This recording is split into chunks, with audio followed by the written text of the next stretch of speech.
Korupsi itu ada di DPR, korupsi itu ada di birokrasi, terutama perpajakan dan bea cukai. Investor-investor asing yang memberitahu itu, Pak, kalau kami urusan tuh harus ke DPR bayar sekian, ke pajaknya kena sekian, dinego sesudah ini ditawar begini, sudah kami mau bayar pajak penuh, tapi diminta udah turun aja tapi sisanya dibagi.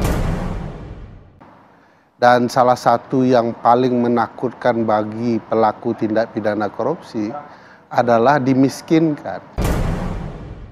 Waduh, Pak, makin Bapak ancam, saya makin semangat.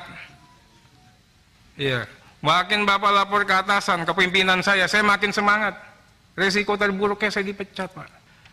Setiap orang, Pak, ada noda hitam. Anggota Komisi 3 DPR, Arteria Dahlan, kembali menjadi sorotan publik, menyusul perdebatannya dengan Menteri Politik Hukum dan Keamanan, Mahfud MD.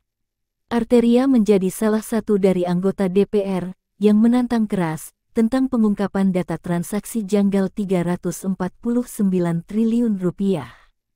Sebelumnya terungkap Mahfud MD dan Jokowi yang bertemu di pesawat hingga membicarakan Indeks Persepsi Korupsi Indonesia, atau IPK, yang melorot. Yang mengejutkan, Mahfud mengungkap dirinya memiliki data terkait korupsi yang dilakukan oleh DPR.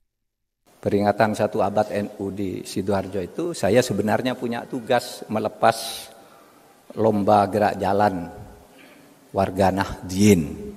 Tapi Pak Jokowi ngajak pulang ke Jakarta, ikut satu pesawat. Saya tidak jadi ikut acara NU lanjutannya, bicara tentang indeks persepsi korupsi, apa yang terjadi. Saya bilang, Pak, masalahnya ada di berbagai sektor. Dari mana Pak Mahfud tahu? Tahu karena saya ngundang Transparansi Internasional ke rumah saya, ngundang Litbang Kompas ke rumah saya, ngundang partnership yang selama ini bergerak menilai tentang korupsi. Kesimpulannya apa, Pak? Kesimpulannya itu, korupsi itu ada di birokrasi, terutama perpajakan dan bea cukai. Clear itu kesimpulan Transparansi Internasional. Nah, di situ Pak Jokowi sudah agak iya agak takjub, agak heran itu diperbacakan. Kok enggak sembuh-sembuh? Nah, kemudian ada di mana?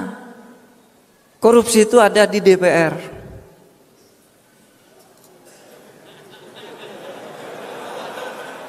Apa bentuknya di DPR itu? Ya bentuknya konflik of interest. Anggota DPR ada yang merangkap perusahaan ini, perusahaan itu. Lalu ketika menyusun anggaran, itu proyek ikut nitip. Ada lagi berfungsi ganda, konflik of interest. Menjadi lawyer kemudian ikut ngurus perkara orang. Itu temuan Transparansi Internasional. Yang ketiga di pengadilan. Kasus-kasus dibayar. Ada Pak, ada, itu udah ditangkap tuh. Di Mahkamah Agung ini ada 4 hakim agung ditangkap sekarang. Bayar. Perkaranya udah jatuh. Karena perkara udah dijatuhkan itu enggak bisa diubah. Saudara. Hakimnya aja ditangkap. Itu katanya di Mahkamah Agung. Dan itu internasional, Saudara. Investor-investor asing yang memberitahu itu, Pak, kalau kami urusan tuh harus ke DPR bayar sekian, ke pajaknya kena sekian, dinego sesudah ini ditawar begini, sudah kami mau bayar pajak penuh, tapi diminta udah turun aja tapi sisanya dibagi. Udah tahu semua catatannya, Saudara. Saat rapat Mahfud bersama Komisi 3 DPR, Mahfud juga sempat menyinggung tentang sikap dari anggota DPR yang sering sekali berbuat aneh dan marah-marah kepada aparat penegak hukum. DPR ini aneh, sering marah-marah, gak tahunya Markus makelar kasus papar Mahfud. Dia menuding ada anggota DPR yang marah-marah ke Jaksa Agung. Tetapi setelah itu, dia datang ke kantor Kejaksaan Agung dan menitipkan kasus. Selain itu, terungkap juga alotnya pengesahan Undang-Undang Perampasan Aset bagi koruptor. Menurut Ferry Amsari, pakar hukum tata negara, susahnya pemerintah membuat undang-undang tersebut karena para koruptor tak ingin dimiskinkan saat tertangkap basah terkait hasil korupsinya. Sehubungan dengan pendapat Mahfud, di mana DPR juga termasuk tempatnya para koruptor.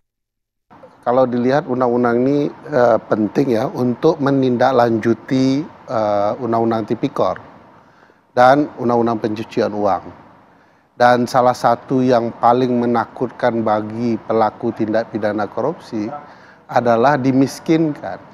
Undang-undang perampasan aset bicara itu. Bayangkan tiba-tiba aset-aset yang tidak bisa dipertanggungjawabkan, kemudian dikaitkan dengan kejahatan, itu dirampas oleh negara. Nah, tentu ini cukup menakutkan.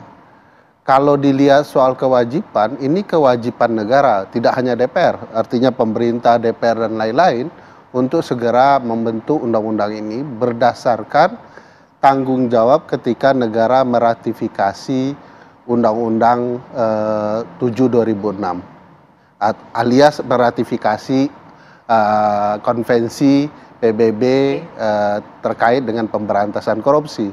Ada di dalam konvensi itu soal Stolen Asset Recovery Initiative atau kurang lebih inisiatif untuk perampasan aset.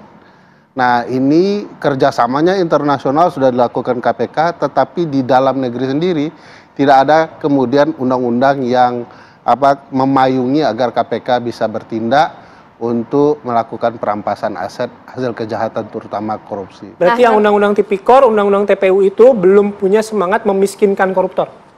Di pasal 7 dan pasal 67 Undang-Undang 8 2010 tentang tindak pidana pencucian uang memang ada perampasan aset ya, tetapi tidak memadai untuk ditindaklanjuti, bahwa hasil kejahatan bisa kemudian dilakukan perampasan aset terhadap perusahaan jika dikaitkan dengan kejahatan. Hanya di bagian itu saja, tidak ada tindak lanjut teknis dan segala macamnya terkait dengan perampasan aset lebih lanjut.